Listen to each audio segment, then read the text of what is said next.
Hello, this is the 58th issue of Catch of the Day, available on the Branch Talk YouTube channel.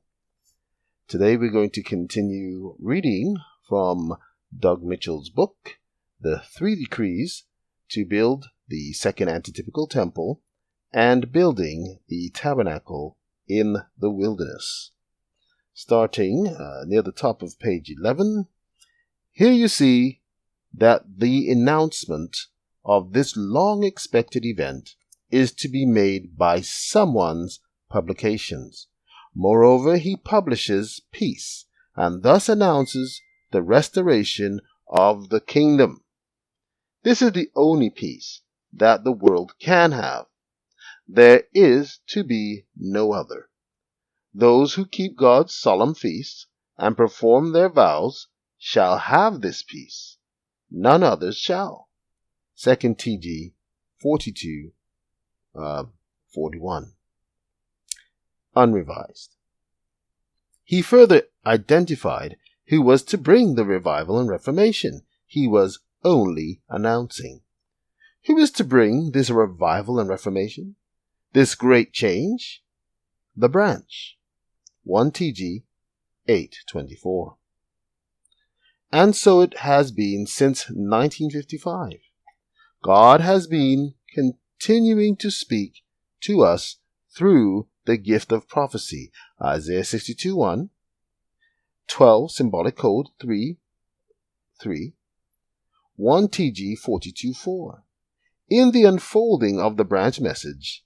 More on this later. This brings us to the heart of the matter.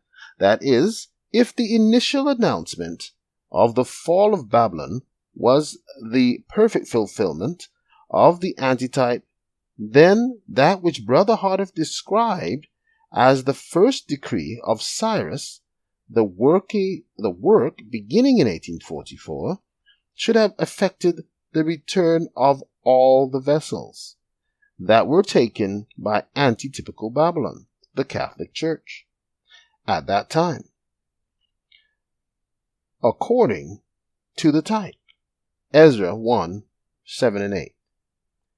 But as all of those things were not restored at that time, then the true antitype of Cyrus's work would have to be future from that time, during the time when the announcement of the fall of Babylon would be repeated under the judgment of the living. Revelation 18:1 and 2.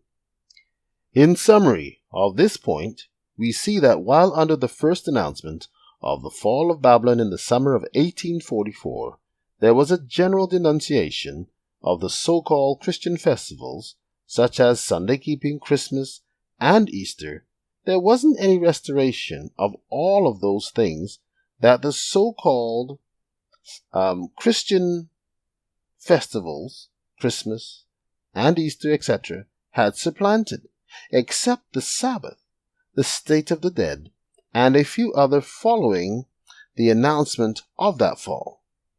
Since in the type, Cyrus ordered the return of all the vessels that had been carried away to Babylon, the work of Antitypical Cyrus's first decree could not have begun prior to a time when there was another announcement of the fall of Babylon under the angel of Revelation 18, and a specific decree to return all of those things to the church was made.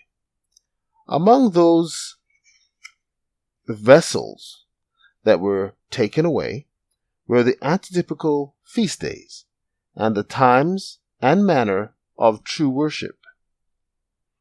Another key to understanding the true antitypical 3 decrees is found in understanding that the first decree is to be made by Antitypical Cyrus. Check that out. Take care.